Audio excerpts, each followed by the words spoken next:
Thank you so much, Srikumar sir, for the opportunity. In fact, LEAD, that's the name of the college. LEAD stands for Leadership and Entrepreneurship Academy Dhoni. Dhoni is the place name. The MS Dhoni, the same person, but name is of the place. But then leadership, yes, to a great extent, I'm able to develop in the students by giving them a lot of roles to play. But when it came to entrepreneurship, no, I'm sorry, I failed.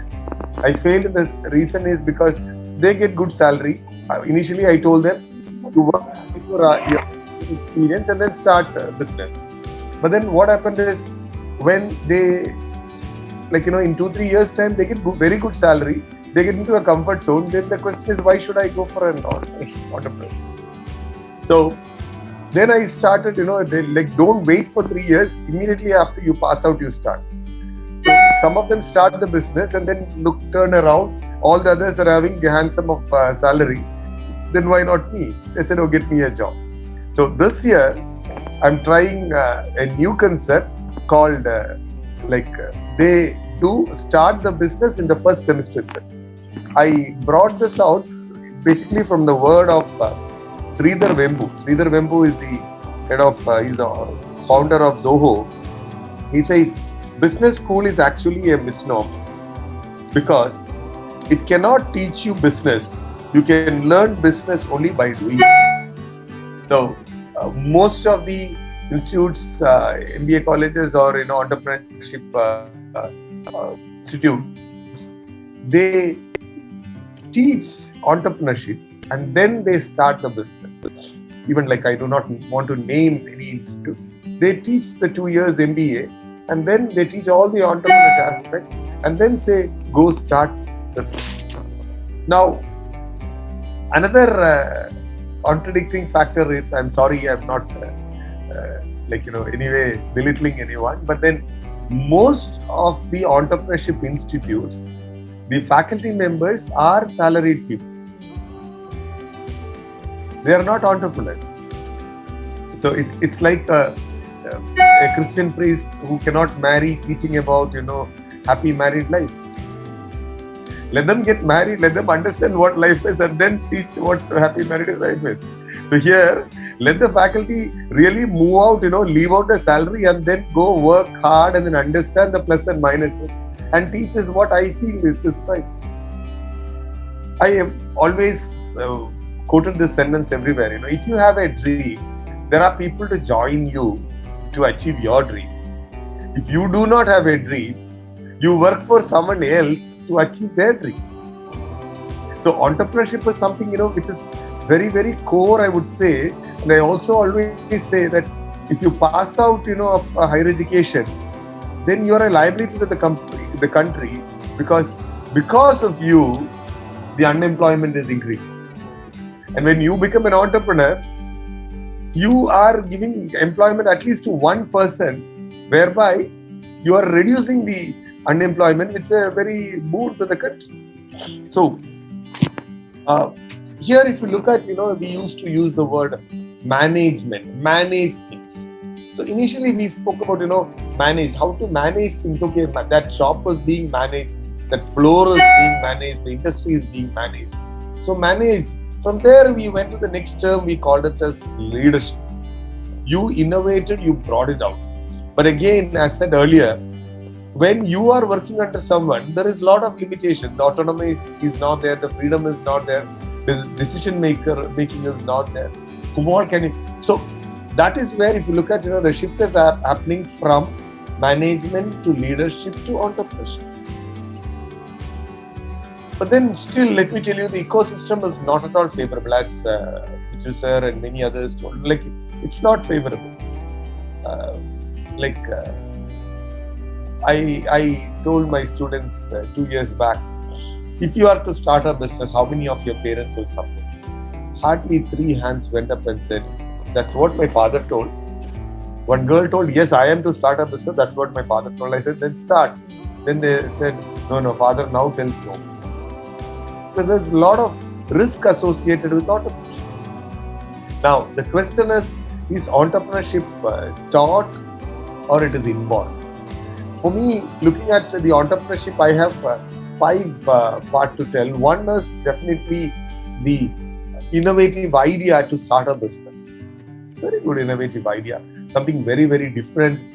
How unique can you be and all those. Second is the leadership skills which you should have for running that business. Are you competent to that? Competent for that? Or are you able to get right people so that the business can flourish? The third one is the learning one. I'll tell you, especially when Vijay sir was talking about Kerala.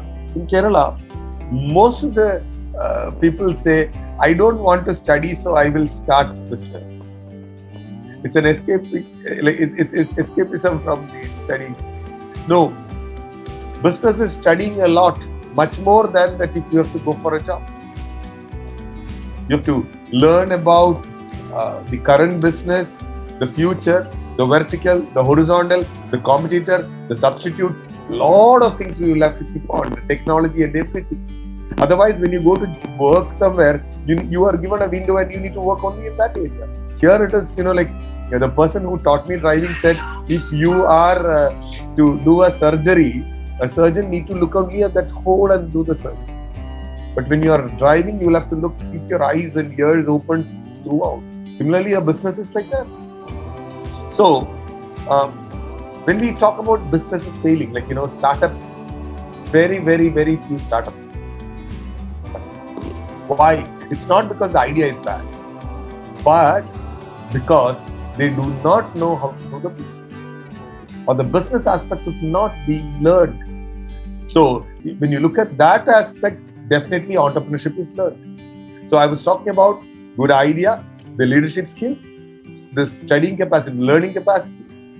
Fourth is the endurance. You do not lose out. It's very easy to. Somebody was asking Thomas, are we not to go for plan A, plan B, plan C, plan D? I said, yes, you will have to go for all those. But when you are with plan A, be sure that there is no other plan in your mind. Otherwise, it's very easy to flip from plan A to plan B. You have to be so persevering that you will have to get the plan A itself. There is absolutely no way then go for plan B. Or people keep on shifting. So, here I am definitely saying yes to the teaching part of business, or business is learned. And the biggest part there, what we will have to, what the college, the academia can do is on the decision making. How wide can we make them think? So here, what I am planning to do is, I am planning to collect a set of students, around a batch of students, to come with their idea, listening to all these 4 and plus 5 is the family support. These 5 aspects, if it is yes, then in the first semester itself, they will start the business. And we will handhold them, and in the coming ensuing years, we will handhold them and then help them to develop their business to a successful one. May not be exactly in 2 years, it may take more time, but it's okay. We will handhold them. See, a tree, when it is planted, when does it go off first? It is in the first year. All the cattle will come and eat the hot sun, the water. Once it grows up, then there's absolutely no problem. The same pattern I'm planning to do it in my entrepreneurship also. So, I strongly believe that entrepreneurship aspects can be taught in the class, but entrepreneurship has to be taught by doing it. So I was referring all my students who are going to join, I said, as guinea pigs, let's try out. From the first semester, we will handhold. Like every day in a regular class, you teach the subject, the case studies and all. Every day, we will work out on your entrepreneurship idea, the business idea. And in 2 years' time or 3 years' time, the business will come to the success. So this is what I have in my mind about the business. And I'm sorry. Now, when I told this, the officials asked me, which all sectors are you using? I said, I cannot choose the sector. That is to be selected by them. So they said, no, which model are you working? I said, I'm not going to come out with a model. So then the next question was, are we not going to mold out? I said, no. What do you mean by molding? I see this term with so many colleges. We mold students. Mold means I have a mold. You come, I press, I remove, and then you become my mold. Entrepreneurship is to be in your mold. There's no molding. Whatever you are there, you are to be like that and then coming up. And that's what I have to talk about entrepreneurship. It is to be learned, but not inherit. I don't know, everything, it's a mix of. Thank you so much for the opportunity. And if any questions, I stand for the answer.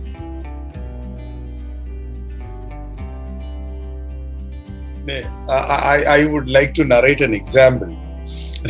I was double thinking, should I say it or not? My sister, I found her a little down for 2 days. I asked my sister what happened. Then she told, no, my nephew, he is doing his MBA in Cambridge. He called his mother and told, my sister and told, that he is planning to start a business. And she doesn't want to tell no to him, but then she doesn't want him to start a business. It's so risky. And after 2 days, I found my sister very happy. I asked what happened. No, he went and told his wife about this and she told no. And I'm so happy that I'm proud mother-in-law of my daughter-in-law. So this is the mindset. I'm saying my sister, this is the common part with him. Most of the families, they say, why take a lot of risk? So it's that mindset which has been drilled in them from the childhood, saying go for a job. When I started my business, I did the, Varghese sir was talking about railways. I did the largest touchscreen network for Indian Railways. And then one day after I passed my MBA, my brother-in-law came from Bombay and said, now it's not only BTech, you're BTech and MBA and you're not doing any job. I said, I'm running my business. Leave that. You have to get employed somewhere. So this is the mindset of the family. Like from my whole family, I'm the only one who moved into business. Anyway, even the people from the family, business family, they want people to do the routine business. If they are trading or, the innovative ones, it's very tough. It's the ecosystem which has to be changed as well. It's not that a kid is born with the entrepreneurial thing, but then throughout the development, this happens. They keep on hearing and they keep on programming. Thank you, sir.